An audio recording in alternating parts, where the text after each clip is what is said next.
ಬಿಡದಿಯ township ವಿಚಾರಕ್ಕೆ ಸಂಬಂಧಪಟ್ಟಾಗ ಇವತ್ತು ಆ ಬಿಡದಿಯ ಮಂಡಲಹಳ್ಳಿ ಅನ್ನುವಂತಹ ಗ್ರಾಮದಲ್ಲಿ ಆದಂತಹ ಒಂದಷ್ಟು ಹೈಡ್ರಾಮಗಳು ಅಥವಾ ಪೊಲೀಸ್ ಅಧಿಕಾರಿಗಳು ಹಾಗೆಯೇ ಸರ್ವೆಗೆ ಬಂದಂತಹ ಅಧಿಕಾರಿಗಳು ಮತ್ತೆ ರೈತರ ನಡುವೆ ಆದಂತಹ ಒಂದಷ್ಟು ಗಲಾಟೆಗಳ ಬಗ್ಗೆ ಮಾತನಾಡುವಂತಹ ವಿಚಾರಕ್ಕೆ ಬರೋದಾದ್ರೆ ಇವತ್ತು ಏನು ಸರ್ವೆ ಮಾಡ್ಲಿಕ್ಕೆ ಹೋದಂತಹ ಅಧಿಕಾರಿಗಳೊಂದಿಗೆ ಒಂದಷ್ಟು ವಾಗ್ವಾದ ಆಯಿತು ರೈತರ ಜೊತೆ. ಅದಾದ ನಂತರದಲ್ಲಿ ರೈತರ ಜಮೀನಿಗೆ ಅಥವಾ ಕೃಷಿ ಜಮೀನಿಗೆ ಸಿಂಪಡಿಸುವಂತಹ ಔಷಧಿ ಬಾಟಲ್ಗಳನ್ನ ಹಿಡ್ಕೊಂಡಿದ್ರು ರೈತರು, ಪೊರಕೆಯನ್ನ ಹಿಡ್ಕೊಂಡಿದ್ರು. ಅಲ್ಲಿದ್ದಂತಹ ರೈತರಿಗೆ ಪೊರಕೆಯಲ್ಲಿ ಹೊಡೆದು ಓಡಿಸುವಂತಹ ಒಂದಷ್ಟು ಘಟನೆಗಳು ಕೂಡ ಆಯ್ತು ಅಂತಾನೆ ಹೇಳ್ಬೋದು. ಈ ಬಗ್ಗೆ ಮಾತಾಡೋದಾದ್ರೆ ವಿಜಯ್ ಸರ್. ಎಸ್, ಇವತ್ತು ಏನಾಯ್ತು ಅಂತಂದ್ರೆ ಸರ್ಕಾರದ ಮಟ್ಟದಲ್ಲಿ ಅಧಿಕಾರಿಗಳು ರೈತರ ಜಮೀನಿನ ಸರ್ವೆ ಮಾಡ್ಲಿಕ್ಕೆ ಬರ್ತಾರೆ. ಸೊ ಸರ್ವೆ ಮಾಡಕ್ ಬಂದಾಗ ಇದ್ದಕ್ಕಿದ್ದಂಗೆ ಅಲ್ಲೇನು ಕಳೆದ 490ದಿಂದ 500 ದಿನ ಇಲ್ಲಿವರೆಗೆ ಹೆಚ್ಚು ಕಮ್ಮಿ 500 ದಿನ ಪ್ರತಿಭಟನೆ ಮಾಡ್ತಾ ಇದ್ದಾರೆ. ಸೊ ಇದ್ದಂಥ ಆ ರೈತ ಮಹಿಳೆಯರು ಎಲ್ಲರೂ ಕೂಡ ಅಧಿಕಾರಿಗಳು ಬಂದ ತಕ್ಷಣ ದಂಗೆದೇಳ್ತಾರೆ. ಅದಕ್ಕೂ ಬಿಫೋರ್ ಪೊಲೀಸರು ಅವ್ರನ್ನ ಸಮಾಧಾನ ಪಡಿಸ್ತಾರೆ. ಅದು ಅವರಿಬ್ಬರ ನಡುವೆ ವಾಗ್ವಾದ ನಡೆಯುತ್ತೆ. ವಾಗ್ವಾದ ಆದ ನಂತರ ಅವ್ರಿಗೆ ಸೈಡಿಗೆ ಕೂರ್ಸಕ್ಕೆ ಹೇಳಿ ಹಿಂದಿನಿಂದ ಬಂದಂಥ ಅಧಿಕಾರಿಗಳು ಹೊಲಗಳಿಗೆ ಸರ್ವೆ ಮಾಡಲಿಕ್ಕೆ ಹೋಗ್ತಾರೆ. ಆಗ ಆಕ್ರೋಶ ವ್ಯಕ್ತ ಆಗುತ್ತೆ. ಸಿಕ್ಕಾಪಟ್ಟೆ ಮಹಿಳೆಯರೆಲ್ಲ ಸೇರಿ ಪೊರಕೆಯ ಸೇವೆಯನ್ನು ಮಾಡೋಕ್ಕೆ ಮುಂದಾಗ್ತಾರೆ.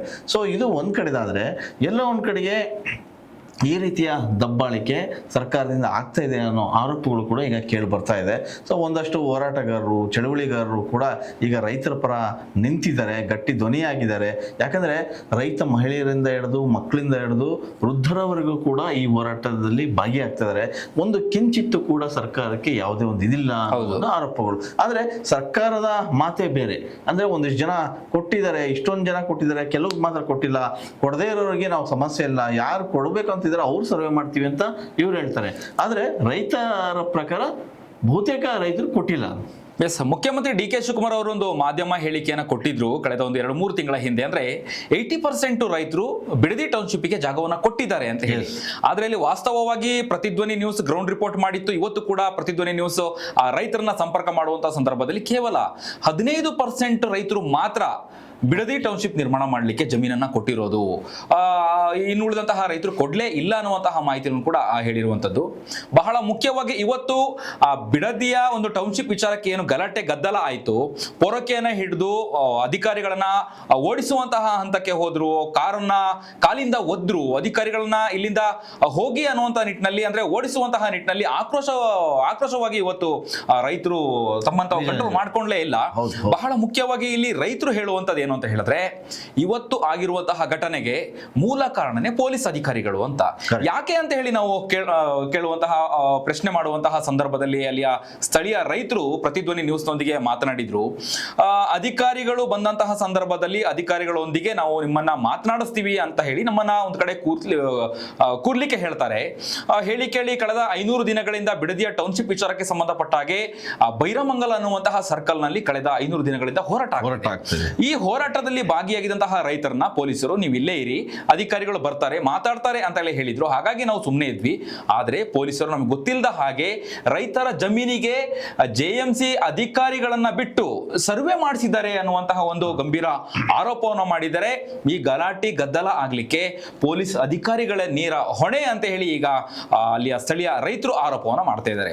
ಇದೊಂದು ಕಡೆ ಆದ್ರೆ, ಇನ್ನೊಂದು ಕಡೆ ಪೊಲೀಸ್ ಅಧಿಕಾರಿಗಳು ಹೇಳುವಂತದ್ದು, ಇವತ್ತು ಬೆಂಗಳೂರು ದಕ್ಷಿಣ ಜಿಲ್ಲೆಯ SP ಅವರು ಮಾತನಾಡಿದ್ರು ಮಾಧ್ಯಮದೊಂದಿಗೆ. ಯಾರೆಲ್ಲ ಅಧಿಕಾರಿಗಳಿಗೆ ಹಲ್ಲೆ ಮಾಡಿದ್ದಾರೆ, ಪೊಲೀಸರಿಗೆ ಹಲ್ಲೆ ಮಾಡಿದ್ದಾರೆ, ಅವ್ರ ವಿರುದ್ಧ ನಾವು ಕ್ರಮ ತೆಗೆದುಕೊಳ್ತೀವಿ, FIR ಕೈಗೊಳ್ತೀವಿ, ಇನ್ನು ಮುಂದುವರೆದ್ರೆ ಎಚ್ಚರಿಕೆಯನ್ನು ಕೊಟ್ಟರು, ಅಲ್ಲಿ ಎಚ್ಚರಿಕೆ ಕೊಟ್ಟಿದ್ರು. ಆದ್ರೆ ರೈತರು ಹೇಳುವಂತದ್ದು ಇದೆಲ್ಲದಕ್ಕೂ ಕಾರಣ ಪೊಲೀಸರು. ಅಂದ್ರೆ ಲಾಠಿ ಚಾರ್ಜ್ ಮಾಡುವಂತಹ ಉದ್ದೇಶದಿಂದ ಸರ್ಕಾರ ಅಧಿಕಾರಿಗಳನ್ನ ಮುಂದೆ ಬಿಟ್ಟು ಅಥವಾ ಅಧಿಕಾರಿಗಳಿಗೆ ಅಲ್ಲಿ ಸರ್ವೆ ಮಾಡುವಂತ ನಿಟ್ಟಿನಲ್ಲಿ ಅಲ್ಲಿ ಹೋಗ್ಲಿಕ್ಕೆ ಹೇಳಿ, ಅದಾದ ನಂತರದಲ್ಲಿ ಒಂದಷ್ಟು ಕೇಸ್ಗಳನ್ನ ಮಾಡೋದು, ಲಾಠಿ ಚಾರ್ಜ್ಗಳನ್ನ ಮಾಡೋದು, ಸಂಪೂರ್ಣ ಬಿಡದಿಯ ಟೌನ್ಶಿಪ್ ವಿಚಾರಕ್ಕಾಗಿ ಏನೋ ಪ್ರತಿಭಟನೆ ಆಗ್ತಿದೆ, ಆ ದಿಕ್ಕನ್ನೇ ತಪ್ಪಿಸುವಂತ ನಿಟ್ಟಿನಲ್ಲಿ ಸರ್ಕಾರ ಪ್ರಯತ್ನ ಮಾಡ್ತಾ ಇದೆ. ಮುಖ್ಯಮಂತ್ರಿ ಡಿ.ಕೆ. ಶಿವಕುಮಾರ್ ಅವರು ಮೌನ ಮುರಿದಿದ್ದಾರೆ, ಸೈಲೆಂಟ್ ಆಗಿದ್ದಾರೆ. MLA ಬಾಲಕೃಷ್ಣ ಅವರು ನಮ್ಮನ್ನ ಕರೆದು ಮಾತನಾಡುವಂತ ಸಂದರ್ಭದಲ್ಲಿ ಜಮೀನಿಗೆ ಬೆಲೆ ಕಟ್ಟುವಂತ ವಿಚಾರಕ್ಕೆ ಮಾತಾಡ್ತಾರೆ ಹೊರತು ಈ ಬಿಡದಿಯ ಟೌನ್ಶಿಪ್ ವಿಚಾರವನ್ನ ಕೈ ಬಿಡಿ ಅನ್ನುವಂತಹ ನಿಟ್ಟಿನಲ್ಲಿ ಅವ್ರನ್ನ ಮಾತನ್ನೇ ಕೇಳ್ತಾ ಇಲ್ಲ ಅನ್ನುವಂಥದ್ದನ್ನು ಕೂಡ ಆರೋಪ ಮಾಡ್ತಾರೆ. ಕರೆಕ್ಟ್ ಹೇಳದಂಗೆ. ಆಮೇಲೆ ಈ ಪ್ರಕರಣಕ್ಕೆ ಇವತ್ತಿಂದ ಏನು ಹೈಡ್ರಾಮಾ ಆಯ್ತು, ಈ ಪ್ರಕರಣಕ್ಕೆ ಸಂಬಂಧಪಟ್ಟಂಗೆ HD ಕುಮಾರಸ್ವಾಮಿ ಅವರು ಪಶ್ಚಿಮ ಬಂಗಾಳದಲ್ಲಿ ಇದ್ದಾರೆ. ಪಶ್ಚಿಮ ಬಂಗಾಳದಿಂದ ಅವರು ಫೋನ್ ಕರೆ ಮಾಡಿಬಿಟ್ಟು ಒಂದು ಜನಗಳ ರೈತರ ಜೊತೆ ಮಾತಾಡ್ತಾರೆ. ಅಲ್ಲೊಂದು ಹೇಳಿಕೆಯನ್ನು ಕೂಡ ಕೊಟ್ಟಿದ್ದಾರೆ. ಅಂದ್ರೆ ಸರ್ಕಾರ ಇದು ಅವ್ರಿಗೆ ಬೇಕಂತಾನೆ ಕೆಣಕುವಂತ ಕೆಲಸವನ್ನ ಮಾಡಿದೆ. ಸೊ ಸರ್ಕಾರನೇ ಚೂ ಬಿಟ್ಟು ಈ ರೀತಿಯ ಅಧಿಕಾರಿಗಳನ್ನ ಬಿಟ್ಟು ರೈತರನ್ನ ಒಕ್ಕಲೆಬ್ಸುವಂತ ಕೆಲಸ ಮಾಡ್ತಾ ಇದೆ. ಸೊ ಇದನ್ನ ಕೈ ಬಿಡಬೇಕು ಅಂತ ಅಲ್ಲಿಂದ ಹೇಳ್ತಾರೆ. ಜೊತೆಗೆ ಎಚ್ಚರಿಕೆಯ ಜೊತೆಗೆ ರೈತರಿಗೆ ಮನವಿನೂ ಕೂಡ ಮಾಡ್ತಾರೆ, ನೀವು ಶಾಂತಿಯ ಹೋರಾಟ ಮಾಡಿ, ವಿನಾಕಾರಣ ನೀವು ಗದ್ದಲ ಎಬ್ಬಿಸಬೇಡಿ ಅಂತ. ಅಂದ್ರೆ ಇಲ್ಲಿ ನೋಡಿ ಎಷ್ಟು ಸೂಕ್ಷ್ಮವಾಗಿ ಸರ್ಕಾರ ಇಲ್ಲಿ ಕೆಲಸ ಮಾಡ್ತಾ ಇದೆ ಅಂದ್ರೆ, ರೈತರಿನಾರ ದಂಗೆದ್ರೆ, ರೈತರಿನಾರ ಆಕ್ರೋಶ ಪಟ್ರೆ, ಸೊ ಅಧಿಕಾರಿಗಳ ಮೇಲೆ ಹಲ್ಲೆಗಳಾದ್ರೆ, ಸೊ ಕಾನೂನು ಪ್ರಕಾರ ತಪ್ಪದು. ಅಧಿಕಾರಿಗಳ ಮೇಲೆ ಹಲ್ಲೆ ಮಾಡಿದ್ರು ಅನ್ನೋದು ತಪ್ಪಾಗ್ಬಿಡುತ್ತೆ, ಬದಲಾಯಿಸುವಂಥದ್ದು. ಹಾಗಾಗಿ HD ಕುಮಾರಸ್ವಾಮಿ ಕೂಡ ಮಾತನ್ನ ಸೂಕ್ಷ್ಮ ಹೇಳಿದ್ದಾರೆ, ಶಾಂತಿಯುತ ಹೋರಾಟ ಮಾಡಿ, ನಿಮ್ಮ ಪರವಾಗಿ ಬಹಳಷ್ಟು ಜನ ಹೋರಾಟ ಮಾಡ್ತಿದ್ದಾರೆ ಅಂತ. ನಿಜ, ಇಲ್ಲಿ ಬಿಜೆಪಿ ಮತ್ತು JDS ಪಕ್ಷಗಳು ರೈತರ ಪರವಾಗಿ ಇದ್ದಾರೆ. ಆದ್ರೆ ರೈತರು ಹೇಳೋ ಪ್ರಕಾರ ಯಾವ ಪಕ್ಷಗಳು ನಮ್ಮ ಪರವಾಗಿ ಇರೋದು ಬೇಡ ಅಂತ ಸ್ಪಷ್ಟವಾಗಿ. ಓಕೆ, ಪ್ರತಿಧ್ವನಿ ನ್ಯೂಸ್ ಒಂದಿಗೆ ರೈತ ಮಹಿಳೆ ಒಬ್ರು ಮಾತನಾಡಿದ್ರು, ಪ್ರೇಮ ಕುಮಾರಿ ಅನ್ನುವಂತಹ ಅಲ್ಲಿ ಸ್ಥಳೀಯ ರೈತರು. ಅಂದ್ರೆ ಬಿಜೆಪಿ ಮತ್ತೆ JDS ಪಕ್ಷ ಅಥವಾ JDS ನ ಮುಖಂಡರು, ಬಿಜೆಪಿ ಮುಖಂಡರು ನಿಮಗೆ ಸಾಥ್ ಕೊಟ್ಟಿದ್ದಾರೆ, ಬೆಂಬಲ ಕೊಟ್ಟಿದ್ದಾರೆ ಅಂತ ಹೇಳುವಾಗ, ನಮಗೆ ಬಿಜೆಪಿ ಬೇಡ, JDS ನ ಪಕ್ಷ ಬೇಡ, ಯಾವುದೇ ಪಕ್ಷದ ಬೆಂಬಲ ನಮಗೆ ಬೇಡ ಅನ್ನುವಂತಹ ಮಾತನ್ನ ಧೈರ್ಯದಿಂದ ಹೇಳಿದ್ದಾರೆ, ದಿಟ್ಟತನದಿಂದ ಹೇಳಿದ್ದಾರೆ. ಇದರಲ್ಲೇ ಗೊತ್ತಾಗುತ್ತೆ ರೈತರ ಶಕ್ತಿ ಎಷ್ಟಿದೆ ಅಂತ ಹೇಳಿ.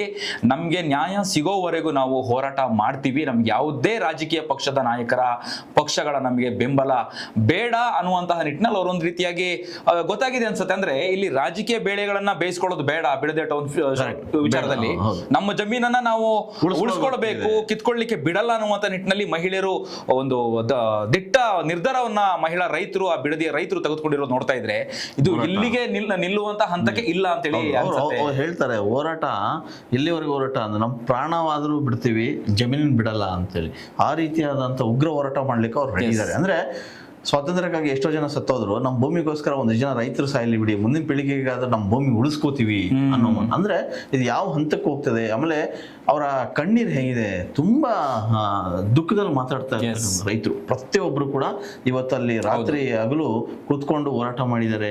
500 ದಿನಗಳ ಕಾಲ ಹೋರಾಟ ಹಾದಿ ಬರ್ತಾ ಇದೆ. ಆದ್ರೂ ಕೂಡ ಸರ್ಕಾರ ಈಗ ಒಂದಷ್ಟು ಬೇರೆ ರೀತಿಯ ಚಾಲನೆಗೆ ಮುಂದಾಗ್ತಾ ಇದೆ. ಸೊ ಇದು ಮುಂದಿನ ದಿನಗಳಲ್ಲಿ ಯಾವ ದಿಕ್ಕನ್ನ ಬದಲಾಯಿಸುತ್ತ ಅನ್ನೋದು ಗೊತ್ತಾಗಲ್ಲ. ನೀವು ಆಗ್ಲೇ ಮಾತಾಡ್ತಾ ಹೇಳ್ತಾ ಹೋದ್ರಿ.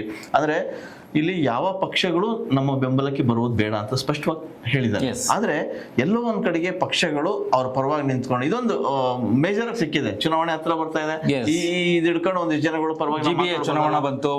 ಮುಂದಿನ ವರ್ಷ ಮತ್ತೊಂದು ಚುನಾವಣೆ ಬರ್ತದೆ, ಸ್ಥಳೀಯ ಚುನಾವಣೆ, ಗ್ರಾಮ ಪಂಚಾಯಿತಿ, ZP, ತಾಲೂಕು ಪಂಚಾಯಿತಿ, ಅದಾದ ನಂತರದಲ್ಲಿ 28 ವಿಧಾನಸಭಾ. ಸೊ ಈ ರೀತಿಯ ಚುನಾವಣೆಗಳು ಹತ್ರ ಬಂದಾಗಲೇ ಒಂದಿಷ್ಟು ಗಿಮಿಕ್ಗಳು ಶುರುವಾಗ್ತವೆ. ಸೊ ಅವೆಲ್ಲವನ್ನು ಬದಿಗೊತ್ತಿ ನಿಜವಾದ ರೈತರ ಪರವಾಗಿ ಹೋರಾಟ ಮಾಡುವಂತ ರಾಜಕಾರಣಿಗಳಿರ್ಲಿ ಅಥವಾ ಯಾವುದೇ ಚಳವಳಿಗಾರರಿರ್ಲಿ ಬಂದು ನಿಂತ್ಕೊಂಡು ಮಾತಾಡಿದ್ರೆ ಅದಕ್ಕೊಂದು ಅರ್ಥ ಇರುತ್ತೆ. ಆದ್ರೆ ವಿನಾಕಾರಣ ಚುನಾವಣೆ ಗಿಮಿಕ್ಕೋಸ್ಕರ ಈ ರೀತಿ ಮಾಡಿದ್ರೆ ಖಂಡಿತವಾಗಿ ಜನ ನೋಡ್ತಾರೆ. ಆಮೇಲೆ ಇವತ್ತು ರೈತರು ಅಂದಷ್ಟ ರೈತರು ಯಾರು ಅನಕ್ಷರಸ್ಥರಲ್ಲ, ರೈತರು ಕೂಡ ಈಗ ಓದಿರುವಂತ ರೈತರ ಮಕ್ಕಳು ಕೂಡ ಇವತ್ತು ಆಫೀಸರ್ಸ್ಗಳಾಗಿದ್ದಾರೆ. ಎಲ್ರಿಗೂ ಗೊತ್ತು ಆ ಭೂಮಿಯ ಬೆಲೆ ಕಟ್ಟೋದ್ಮೇಲೆ. ಬಿಡದಿಯಲ್ಲಿ ಟೌನ್ಶಿಪ್ ನಿರ್ಮಾಣ ಮಾಡುವಂತಹ ಜಾಗ ಏನಿದೆಯಲ್ಲ, ಆ ಜಾಗದಲ್ಲಿ ಕೆಲವು ರೈತರು ಮನೆಗಳು ನೋಡಿದ್ರೆ ಬೆಂಗಳೂರಿನಲ್ಲಿ ಇರುವಂತಹ ಬಿಲ್ಡಿಂಗು ಏನು ಬೃಹದಾಕಾರವಾದ ಬಿಲ್ಡಿಂಗ್ ಇದೆಯಲ್ಲ, ಅಷ್ಟು ಹೈಟೆಕ್ ಇರುವಂತಹ ಡೂಪ್ಲೆಕ್ಸ್ ಮನೆಗಳನ್ನ ಕಟ್ಕೊಂಡು ಜೀವನವನ್ನ ಮಾಡ್ತಾ ಇದ್ದಾರೆ. ಹೈನುಗಾರಿಕೆ ಮಾಡ್ತಾರೆ, ಕೃಷಿ ಚಟುವಟಿಕೆ ಮಾಡ್ತಾರೆ. ನಿಜಕ್ಕೂ ಈ ಬಿಡದಿಯ ಟೌನ್ಶಿಪ್ ವಿಚಾರಕ್ಕೆ ದಿನದಿಂದ ದಿನಕ್ಕೆ ಒಂದ್ ರೀತಿಯಾದಂತಹ ರೈತರ ಹೋರಾಟ ಜಾಸ್ತಿ ಆಗ್ತಿದೆ ಹೊರತು ಕಡಿಮೆ ಅಂತೂ ಕೂಡ ಆಗ್ತಾ ಇಲ್ಲ. ಇದೆಲ್ಲದಕ್ಕೂ ಉತ್ತರ ಕೊಡಬೇಕಾಗಿದ್ದು ಮುಖ್ಯಮಂತ್ರಿ DK ಶಿವಕುಮಾರ್ ಅವರು. ಈ ಹಿಂದೆನೂ ಕೂಡ ಪಂಥಹವನಕ್ಕೂ ಕೂಡ ಅದು ಕಾರಣ ಆಗಿತ್ತು. ಮಾಜಿ ಮುಖ್ಯಮಂತ್ರಿ ಕೇಂದ್ರ ಸಚಿವರಾದಂತಹ ಕುಮಾರಸ್ವಾಮಿ ಅವರು ಕೂಡ ಬೈರಮಂಗಲ್ ಅಂತ ಜಾಗಕ್ಕೆ ಬಂದಿದ್ರು. ಅವರು ಮುಖ್ಯಮಂತ್ರಿ DK ಶಿವಕುಮಾರ್ ಒಂದಿಗೆ ಮಾತನಾಡಬೇಕು, ಚರ್ಚೆಗೆ ಬನ್ನಿ ಅನ್ನುವಂತ ಒಂದಷ್ಟು ವಾಗ್ವಾದಗಳಾಯ್ತು. ಇದೆಲ್ಲದಕ್ಕೂ ಉತ್ತರ ಮೋಸ್ಟ್ಲಿ DK ಶಿವಕುಮಾರ್ ಅವರೇ ಕೊಡಬೇಕು ಅಂತೇಳಿ ಅನ್ಸತ್ತೆ ಅಂತ. ಕರೆಕ್ಟ್. ಯಾಕಂದ್ರೆ ಇವರು ವಿಧಾನಸೌಧಕ್ಕೆ ಬನ್ನಿ ಅಂತ, ಅವರು ವಿಧಾನಸೌಧ ಬೇಡ ರೈತರ ಮುಂದೆನೆ ಕೂತ್ಕೊಂಡು ಚರ್ಚೆ ಮಾಡೋಣ ಅಂತ. ಸೊ ಎಲ್ಲ ಒಂದ್ ಕಡೆಗೆ ನೋಡ್ತಾ ಇದ್ರೆ ಮುಂದಿನ ದಿನಗಳಲ್ಲಿ ಈ ಹೋರಾಟ ಯಾವ ದಿಕ್ಕನ್ನ ತಲುಪುತ್ತೆ ಅನ್ನೋದು ಹೇಳಕ್ಕಾಗಲ್ಲ. ಸೊ ಮುಂದಿನ ದಿನಗಳಲ್ಲಿ ರೈತರ ಪರ ಹೋರಾಟ ಮಾಡೋರಿಗೆ ಸಾಕಷ್ಟು ಅವಕಾಶಗಳಿವೆ. ರೈತರಿಗೆ, ಅಂದ್ರೆ ಅಲ್ಲಿ ಕೆಲಸ ಮಾಡೋರಿಗೆ. ಆದ್ರೆ ಇವತ್ತಿನ ಪರಿಸ್ಥಿತಿ ನೋಡ್ತಾ ಇದ್ರೆ ರೈತರು ತಮ್ಮ ಭೂಮಿನ 1 ಇಂಚ್ ಭೂಮಿನೂ ಕೂಡ ಬಿಟ್ಕೊಡಲ್ಲ ಅಂತ ಕೂತಿದ್ದಾರೆ. ಸೊ ಸರ್ಕಾರ ವರ್ಸಸ್ ರೈತರು ಯಾರು ಗೆಲ್ತಾರೆ ಅನ್ನೋದನ್ನ ಕಾದ್ ನೋಡ್ಬೇಕು. Yes, okay. ಕೊನೆಯದಾಗಿ ಹೋರಾಟ ಮಾಡ್ತಿರುವಂತಹ ರೈತರಲ್ಲಿ ನಾವು ಕೇಳ್ಕೊಳ್ಳೋದು ಏನು ಅಂತ ಹೇಳಿದ್ರೆ, ಹೋರಾಟ ಮಾಡಲಿಕ್ಕೆ ಬೇರೆ ಬೇರೆ ಆಯಾಮಗಳಿದಾವೆ, ಅವಕಾಶಗಳಿದಾವೆ. ದಯವಿಟ್ಟು ಆತ್ಮಹತ್ಯೆ ಮಾಡ್ಕೊಳ್ಳುವಂತಹ ನಿರ್ಧಾರವನ್ನು ತೆಗೆದುಕೊಳ್ಬೇಡಿ. ಒಂದು, ಕಾನೂನು ರೀತಿಯಲ್ಲಿ ಹೋರಾಟ ಮಾಡಿ. ಯಾಕಂದ್ರೆ ಇವತ್ತಿನ ದೃಶ್ಯಗಳು ನೋಡ್ಬಿಟ್ರೆ ನಾವು ಎಂಥವ್ರಿಗಾದ್ರೂ ಯಾಕೆ ಈ ರೀತಿ ಆಯ್ತು ಅನ್ನೋದು ಕೂಡ ಅನ್ಸತ್ತೆ. ಆದ್ರೆ ವಾಸ್ತವ ವಿಚಾರ ಅಲ್ಲಿ ಇರುವಂತಹ ರೈತರು ಜಮೀನು ಕಳ್ಕೊಳ್ಳಿಕ್ಕೆ ನಿಜವಾಗೂ ಕೂಡ ತಯಾರಿಲ್ಲ, ನೋವಿನಿಂದ ಇದ್ದಾರೆ. ಎಲ್ಲಿ ನಮ್ಮ ಜಮೀನನ್ನ ಕಿತ್ಕೊಂಡ್ಬಿಡ್ತಾರೋ ಅನ್ನುವಂತಹ ಒಂದಷ್ಟು ಆತಂಕದಲ್ಲಿ ರೈತರಿದ್ದಾರೆ. ಹಾಗಾಗಿ ರೈತರು ಆತ್ಮಹತ್ಯೆ ಮಾಡ್ಕೊಳ್ಳುವಂತಹ ನಿರ್ಧಾರವನ್ನು ತೆಗೆದುಕೊಳ್ಬೇಡಿ. ದಯವಿಟ್ಟು ಅಂದ್ರೆ ಪ್ರತಿಧ್ವನಿ ನ್ಯೂಸ್ ಮನವಿ ಮಾಡ್ಕೊಳ್ಳೋದು ಏನು ಅಂತ ಹೇಳಿದ್ರೆ, ಕಾಳಜಿ ಮಾಡುವಂಥದ್ದು ಏನು ಅಂತ ಹೇಳಿದ್ರೆ, ಆತ್ಮಹತ್ಯೆ ನಿರ್ಧಾರವನ್ನು ಮಾಡಬೇಡಿ. ಕಾನೂನು ರೀತಿಯಾಗಿ ಹೋರಾಟ ಮಾಡಿ. ಖಂಡಿತವಾಗಿ ರೈತರ ಹೋರಾಟಕ್ಕೆ ನ್ಯಾಯ ಸಿಗುತ್ತೆ. ಅದಕ್ಕೆ ಸಾಕಷ್ಟು ನಿದರ್ಶನಗಳು ಕೂಡ ಇದೆ, ಉದಾಹರಣೆಗಳು ಕೂಡ ಇದೆ. ಹಾಗಾಗಿ ಪ್ರತಿಧ್ವನಿ ನ್ಯೂಸ್ ಕೇಳ್ಕೊಳ್ಳೋದು ಏನು ಅಂತ ಹೇಳಿದ್ರೆ, ಕಾಳಜಿಯಿಂದ ರೈತರು ಆಕ್ರೋಶವಾಗಿ ಆತ್ಮಹತ್ಯೆ ಮಾಡ್ಕೊಳ್ಳುವಂತಹ ನಿರ್ಧಾರವನ್ನು ತೆಗೆದುಕೊಳ್ಬೇಡಿ. ಕಾನೂನು ರೀತಿಯಾಗಿ ಹೋರಾಟ ಮಾಡಿ. ಹಾಗೂ ಮುಖ್ಯಮಂತ್ರಿ ಡಿ ಕೆ ಶಿವಕುಮಾರ್ ಅವರು ಇದಕ್ಕೆ ಏನು ಪ್ರತಿಕ್ರಿಯಿಸ್ತಾರೆ ಅಥವಾ ಏನು ನಿರ್ಧಾರನ ತೆಗೆದುಕೊಳ್ತಾರೆ ಅನ್ನುವಂಥದ್ದನ್ನು ನಾವು ಸದ್ಯ. ಹೆಚ್ಚಿನ ವಿಡಿಯೋಗಳಿಗೆ ಪ್ರತಿಧ್ವನಿ ಯೂಟ್ಯೂಬ್ ಚಾನೆಲ್ ಸಬ್ಸ್ಕ್ರೈಬ್ ಮಾಡಿ, ಬೆಲ್ ಐಕಾನ್ ಕ್ಲಿಕ್ ಮಾಡಿ.